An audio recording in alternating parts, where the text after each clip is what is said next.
In India, the poor, illiterate, and underprivileged people vote in larger proportion as compared to the rich and privileged sections.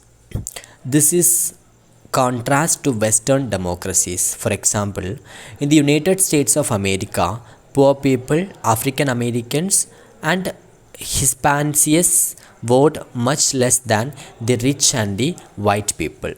The interest of voters in election related activities has been increasing over the years.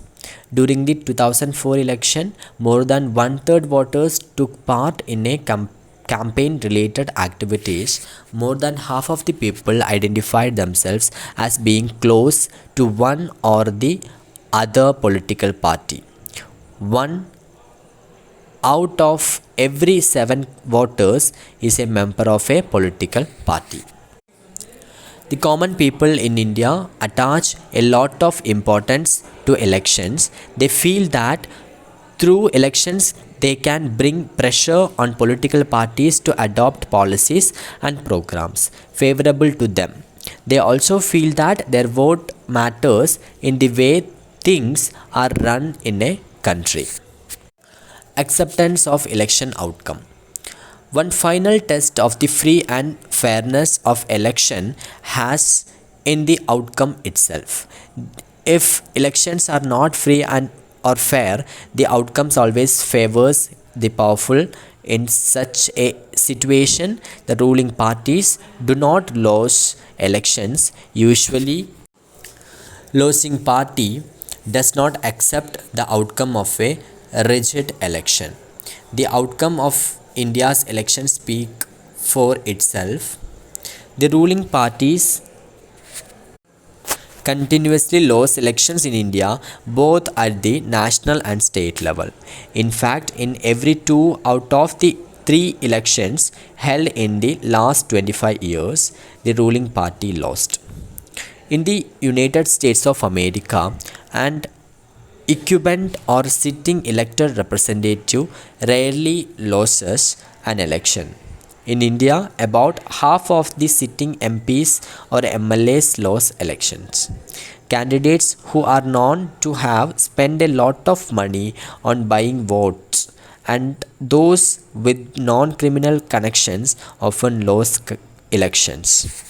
Barring very few disputed elections, the electoral outcomes are usually accepted as people's verdict by the defeated party.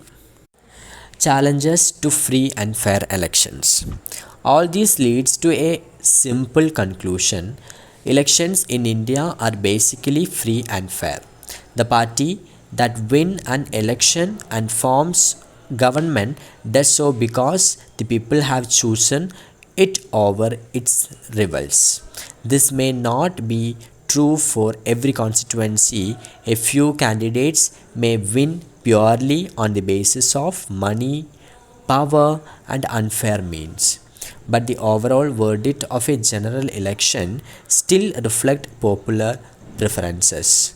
There are very few expectations to this rule in the last 60 years in our country, India. This is what makes Indian elections democratic. Yet the picture looks different if we ask deeper questions. Are people's preferences based on real knowledge? Are the voters getting a real choice? Is election really level playing field for everyone? Can an ordinary citizen hope to win elections? Questions of this kind of bring the many limitations and challenges of Indian elections of our attention. Candidates and parties with a lot of money may not be sure for their victory, but they do enjoy a big and unfair advantage over smaller parties and independents. In some parties of the country, candidates with criminal connection has been able to push other out of the electoral race and to ensure a ticket from major parties. Some families tend to dominate political parties. Tickets are distributed to relatives from these families.